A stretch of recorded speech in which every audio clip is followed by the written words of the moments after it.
Assalamualaikum warahmatullahi wabarakatuh. Sampurasun patepang deui sareng pangajaran muluk bahasa Sunda. Tema kaulinan barudak kanggo kelas 7 semester 1. Dina pangajaran ieu Bapa banerangkeun tujuan, wangunan, contoh kaulinan, ajen jeung guna, prak-prakana kaulinan, evaluasi sareng panutup. Tujuan pangajaran ku hidup tiasa dibaca eta dina video di dieu.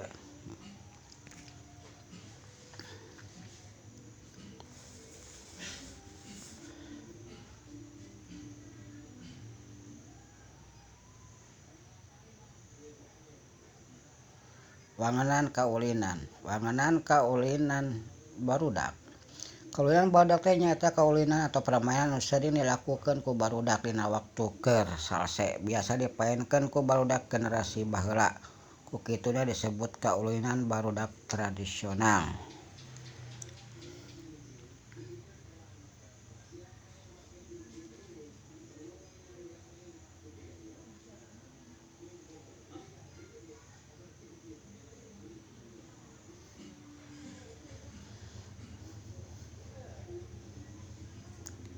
Contoh kaulinan barudak tradisional atau kaulinan barudak teh loba pisan rupana. Misalna damdaman, perang gobang, anyang-anyangan, boy-boyan, jeung nu sejenna saperti dina video ieu. Ayo urang tingali tuh aya gambar nu keur ulin bebentengan, papanggalan, kaen kaleci, jeung oray-orayan. Nu tarik tambang, aya anu main boy-boyan.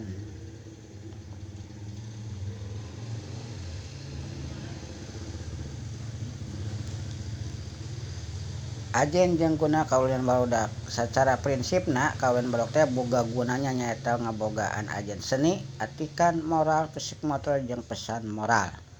Oge ngandung unsur-unsur atau simbol-simbol anu nandakeun pesan-pesan kahirupan. Misalna dina kaulinan congklak ngumpulkeun satik-satik ka gunung, terus geus loba eta mangrupa tempat nyimpen barang.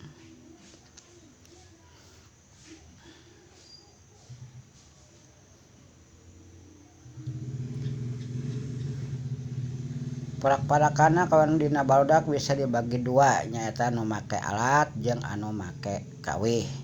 Contoh nu make alat aya boy-boyan, sedangkan nu make kawih nyaeta ambil-ambilan atawa oray-orayan.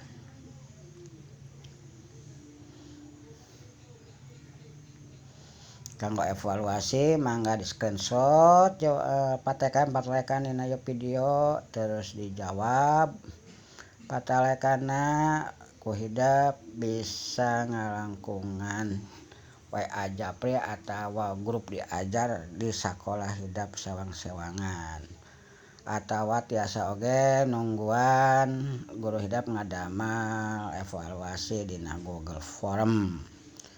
Penting ku hidap di screenshot eta patalekan terus dijawab ditepikeun deui ka guru hidap.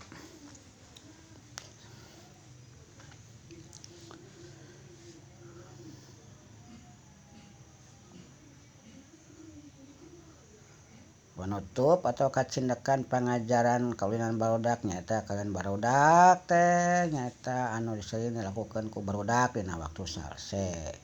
Kaulinan barudak tradisional loba pisan rupana. Oge ngandung ajen jeung pesan moral.